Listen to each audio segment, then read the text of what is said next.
Hello everyone, welcome to my political journalism news channel. The story for today is Labour leader Anthony Albanese will promise a spirit of consensus to rebuild the economy in a pitch to voters about his plans to create more national wealth if he leads his party to victory at the election in May.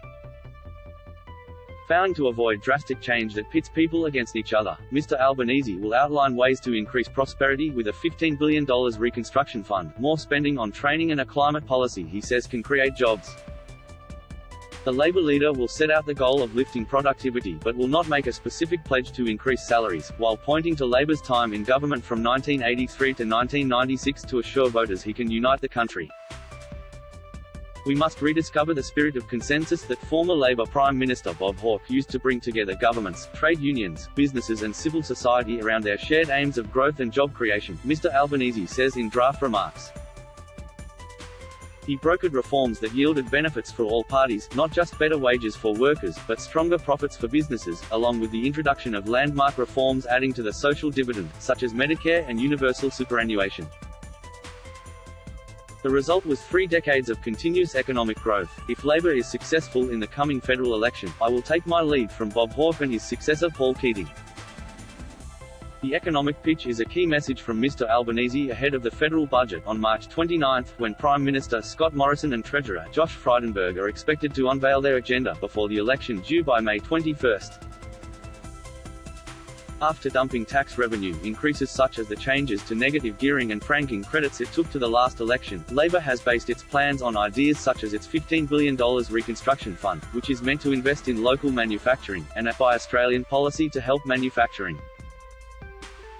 The party's climate policy, including a 43% cut to emissions by 2030, is meant to help create 604,000 jobs within a decade on the back of billions of dollars in spending on new transmission lines and renewable power. Mr. Albanese will also name Labour's proposal to fund 465,000 free TAFE courses and 20,000 new university places as examples of his economic plans, as well as the $6.2 billion childcare boost he promised in October 2020. We aim to lift productivity, reignite economic and jobs growth and use cheap, renewable energy to transform our economy, he says in a draft of a speech to an Australian Financial Review event on Wednesday. I'm not proposing revolution, but I am looking for renewal of the dormant national project to create wealth in a way that produces benefits for all Australians. We can do this. And the first step is to put climate and culture wars behind us and focus on what matters, the national interest. While Mr. Albanese will criticise the government for increasing public debt while leaving wages stagnant, Mr. Morrison used a speech on Tuesday to emphasise government policies to reduce tax and build major projects. We are abolishing, and have legislated to do so, an entire tier of the personal income tax system. 94% of Australians will pay no more in their marginal rate of tax than 30 cents in the dollar. That hasn't happened in generations, Mr. Morrison told the Australian Financial Review's conference.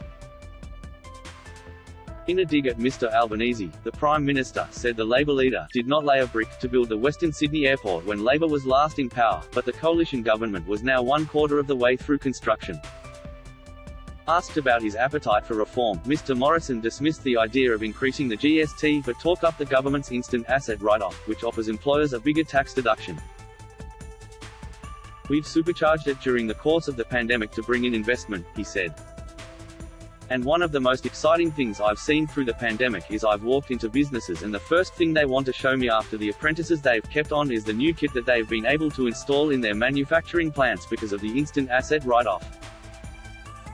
That is all for today news. Thank you for watching to my channel. Please be sure to leave your comment and subscribe below for more news update.